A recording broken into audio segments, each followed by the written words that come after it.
Amb el Nació Digital i el Catalonia Global Institute inaugurem aquesta secció anomenada l'Informe Exterior. De forma bisetmanal mirarem de parlar sobre qüestions d'actualitat internacional, així com d'altres qüestions que puguin ser rellevants pel futur i per la rellevància internacional de Catalunya.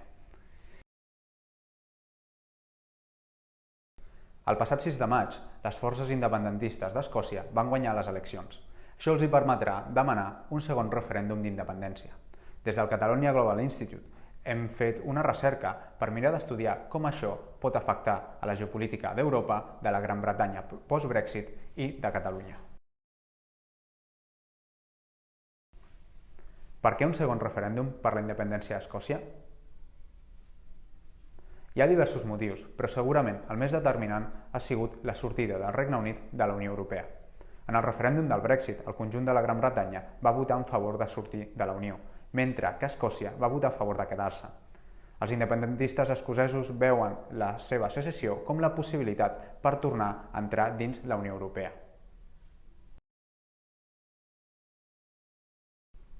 Ara per ara, el primer ministre, Boris Johnson, no veu amb gaire bons ulls aquest segon referèndum.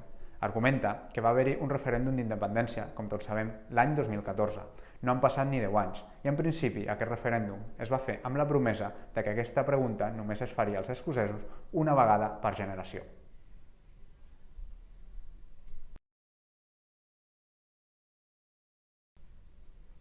Malgrat que l'actual govern escocès va guanyar les eleccions amb la promesa d'un segon referèndum, actualment sembla que no tenen molta pressa en tirar-ho endavant. Hem de tenir en compte que estem enmig d'una pandèmia global i sembla ser que el govern d'Escòcia prefereix centrar-se en gestionar la seva autonomia i en mirar de liderar la recuperació post-Covid. Així sembla que es plantegen el referèndum cap a mitjà i llarg termini, tenint en compte, a més, que les negociacions amb Londres tenen pinta de que seran complicades.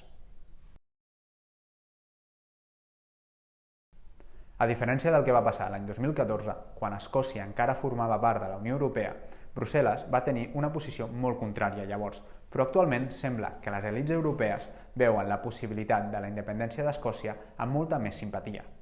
D'una banda, com deia, difícilment es podrà utilitzar el cas escocès com a precedent per a altres moviments independentistes dins la Unió. I d'altra banda, pot servir per acabar de desacreditar el Brexit de cara a altres països que potser tinguin la temptació d'eixir de la Unió Europea.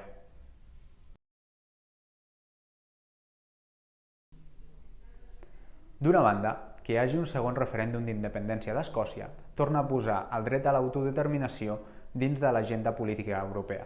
Això és positiu per les reivindicacions catalanes. Ara bé, cal moderar les expectatives.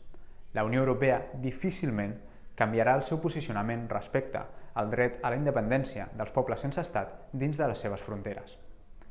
D'altra banda, a Escòcia tampoc li interessa gaire que el seu cas pugui ser utilitzat com a precedent per casos com el català.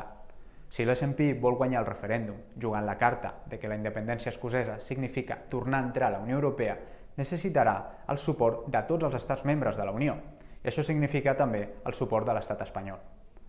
Per últim, però, pot haver-hi un element important.